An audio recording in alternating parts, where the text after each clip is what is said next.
నమస్తే అన్న అందరికీ నమస్కారం. నిన్న రాత్రి ఖతారు దేశంలోని ఒక అమెరికా సైనిక స్థావరం పైన ఇరాన్ మిసైళ్లతో దాడి చేసిన విషయం అందరికీ తెలిసిందే. అలాగే ఈ నేపథ్యంలో కువైట్ పైన కూడా ఇరాన్ దాడి చేసిందని చెప్పేసి వార్తలైతే వస్తూ ఉన్నాయి. సోషల్ మీడియాలో మనం చూసుకుంటే కువైట్ దేశం మీద మిసైళ్లు పడినట్లయితే వీడియోలు మరియు చాలా మంది ఫోటోలను పోస్ట్ చేస్తూ ఉన్నారు. అలాగే దీనికి సంబంధించి కువైట్ ఆర్మీ కీలక ప్రకటన చేసింది. వివరాల్లోకి వెళితే కువైట్ ఆర్మీ జనరల్ స్టాఫ్ ఒక సైనిక వైమానిక స్థావరం పైన క్షిపణి దాడి జరిగిందని పుకార్లను ఖండించింది.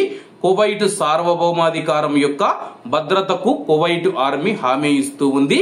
అధికారిక వనరుల నుంచి మాత్రమే వార్తలను ధృవీకరించాలని, తప్పుడు సమాచారాన్ని వ్యాప్తి చేయకుండా ఉండాలని చెప్పి కువైట్లోని కువైటీ పౌరులు మరియు ప్రవాసులను కువైట్ ఆర్మీ కోరుతూ ఉంది.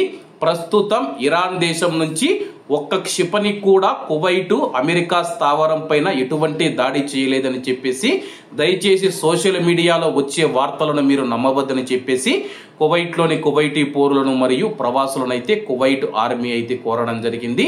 అలాగే చాలా మంది ప్రజలను భయభ్రాంతులకు గురి చేసేందుకు సోషల్ మీడియాలో పాత వీడియోలు మరియు అలాగే యుద్ధంలో జరుగుతూ ఉన్న వీడియోలు ఏవైతే ఉన్నాయో అవి తీసుకొని వచ్చి కువైట్ దేశం పైన దాడి జరిగింది, దయచేసి అందరూ సేఫ్ గా జాగ్రత్తగా ఉండాలని చెప్పేసి సోషల్ మీడియాలో కొన్ని పోస్టులు వీడియోలను మేము చూసామని చెప్పి కువైట్ దేశం పైన ఎటువంటి దాడి జరగలేదు, కువైట్ లో ఉన్న అమెరికా స్థావరం చాలా సురక్షితంగా ఉంది కాబట్టి ఎవరు భయపడవలసిన అవసరం లేదు.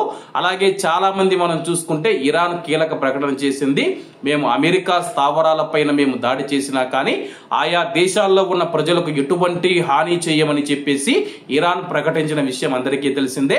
కాబట్టి కువైట్ లో నివసిస్తూ ఉన్న మన భారతీయులు ఎవరైతే ఉన్నారో కువైట్ కానీ గల్ఫ్ దేశాల్లో కానీ నివసిస్తూ ఉన్న మన భారతీయులు భయపడవలసిన అవసరం లేదు.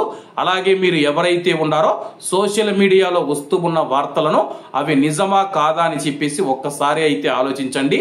చాలా మంది ఆలోచించకుండా ఇతరులకు షేర్ చేయడం వల్ల వాళ్ళు కూడా భయభ్రాంతులకు గురవుతూ ఉన్నారు. కాబట్టి అందరూ జాగ్రత్తగా ఉండాలని కోరుకుంటూ అందరూ బాగుండాలి, అందులో మనం ఉండాలి. అందరికీ నమస్తే అన్న, జై హింద్.